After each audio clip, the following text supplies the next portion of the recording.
दूध के अंदर कुछ मात्रा में शक्कर मिलाकर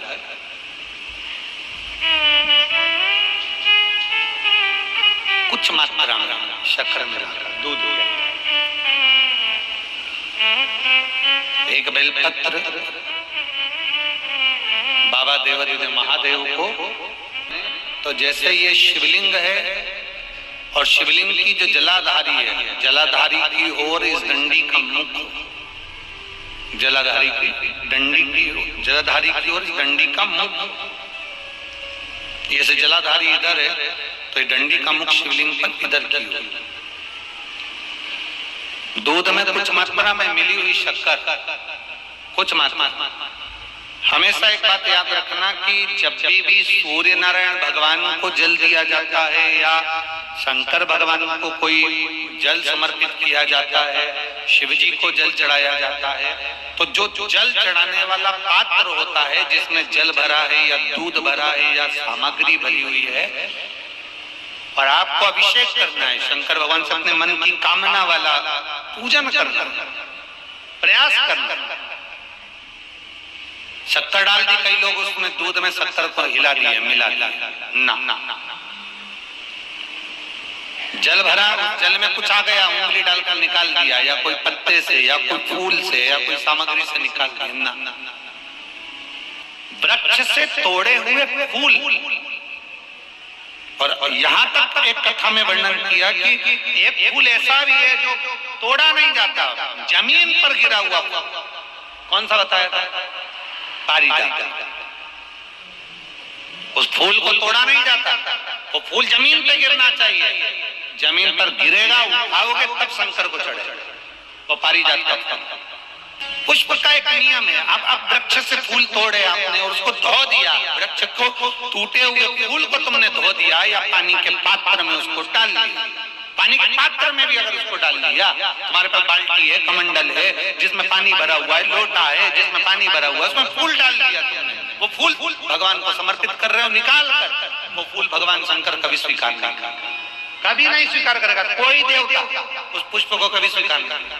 अगर हमने फूल फिर निवेदन है, दूध चढ़ाने वाले व्यक्ति याद रखना, बहुत कर्जा चूक ही नहीं रहा। आज शिवरात्रि है, 5 शिवरात्रि को आपको ये कर्म करना, 5 शिवरात्रि, 5 के बाद में फिर अपन बात करेंगे। तुम्हारे नगर में जब कथा हो, तुम्हारे आसपास में कथा हो, तब जरूर आना और पत्र लिख कर देना कि 5 शिवरात्रि का उपाय करा था और फल मिला। बेलपत्री की डंडी का मुख जलाधारी की ओर है, दूध में शक्कर मिलाना, शक्कर मिलाने का मतलब है दूध का पात्र उसमें शक्कर डाल दी, पर हाथ नहीं डाला, चम्मच नहीं डाली, फूल नहीं डाला, उसको हिलाया नहीं गया।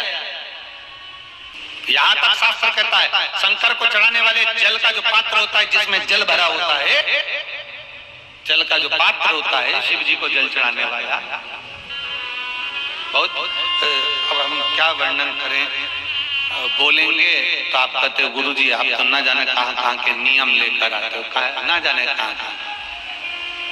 कई लोगों की आदत होती है कि शिव जी को भी राम झारे से जल चढ़ाना।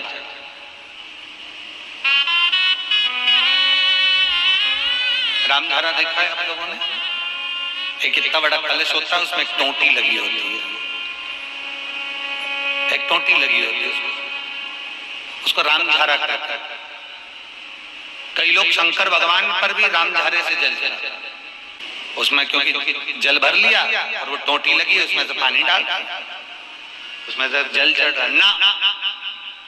ये जिसने तुमको अकल दी है ना, शंकर भगवान को आप जाओ दूसरी जगह पर चढ़ सकता होगा, मेरे ठाकुर जी को, मेरे राम जी को, मेरे कृष्ण जी को, भवानी माँ को, सबको रामझारे से जल चढ़ा तो चल जाएगा, पर मेरे महादेव को जल रामझारे से नहीं चढ़ता। उसका कारण ये है, आप चढ़ाना है तो श्रृंगी से जल चढ़ा सकते हो और रामझारे से जल, उसका केवल एक कारण है, रामझारे का जो जल होता है यहाँ से आने के बाद टेढ़ा मुड़कर जाता है और मेरा भोला भंडारी तो सीधा सीधा है, फिर वो भी बहुत घूम फिर के तेरे पास आता है, बहुत घूम फिर। सीधा जल का पात्र लिया, बाबा पर डाल। अब कोई कहता गुरुजी भगवान शंकर को जल चढ़ाने के लिए चांदी का लोटा चाहिए, तांबे का लोटा चाहिए, स्टील का लोटा चाहिए, पीतल का लोटा चाहिए, कांसे का लोटा चाहिए, मट्टी का लोटा चाहिए, कौन सा लोटा चाहिए? शिव पुराण में ये कुछ भी नहीं लिखा। कई लोगों ने एक नियम बना लिया कि चांदी की बेलपत्र भगवान को चढ़ा।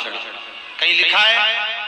अगर किसी पुराण में लिखा हो कि चांदी की बेलपत्र चढ़ाना तो हमको जरूर बताना, सोने की बेलपत्र चढ़ाना तो हमको जरूर बताना कि शिव पुराण में इस जगह पर लिखा है कि चांदी की बेलपत्र चढ़ाओ, सोने की बेलपत्र चढ़ाओ।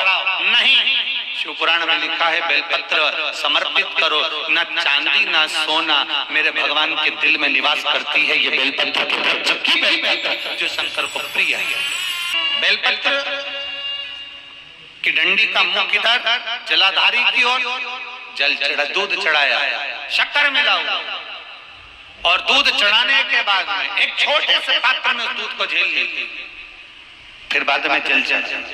पहले पात्र में दूध को झेल लिया, उसके बाद में जल चढ़ा, फिर जल चढ़ा। वो जो दूध लेकर आए उसका एक बिंदी अपने दरवाजे पर या अपनी अलमारी पर या अपने व्यापार के स्थान पर दूध की एक उंगली, मात्र उतना ही दूध लेकर, उसको पीना नहीं है, उतना ही दूध लेकर आना है, केवल एक उंगली जो लग जाए द्वार। और थोड़ा मंदिर से थोड़ा जल्दी आने का प्रयास करना, क्योंकि वो दूध का जो पात्र है ना, कई लोग बहुत चतुर होते हैं, वो सूख जाता है तो उसमें एक्स्ट्रा पानी मिला लेते हैं, जिससे गीला हो जाए फिर चिपका देते हैं। दुनिया में चतुर लोग बहुत सारे पड़े हुए हैं। थोड़ा जल्दी आ जाओ मंदिर से, जिससे वो दूध की एक बूंद जो दूध लेकर आए हो वो सूखे ना। उस दूध की एक बूंद भी अगर आपने 5 शिवरात्रि कर लिया, 5 शिवरात्रि के बाद बात करेंगे कि कर्जा कितना रह गया और कितना चूका, फिर बात करेंगे। दूध में शक्कर मिलाकर चढ़ाने पर या गुड़ मिलाकर चढ़ाने पर या शंकर भगवान को जो अपन दूध में थोड़ी सी मिष्ठान डालकर जो दूध चढ़ाते हैं ना, उसका फल कितना होता है आप शिव महापुराण में उसको पढ़ सकते हैं, उसका स्मरण कर सकते हैं।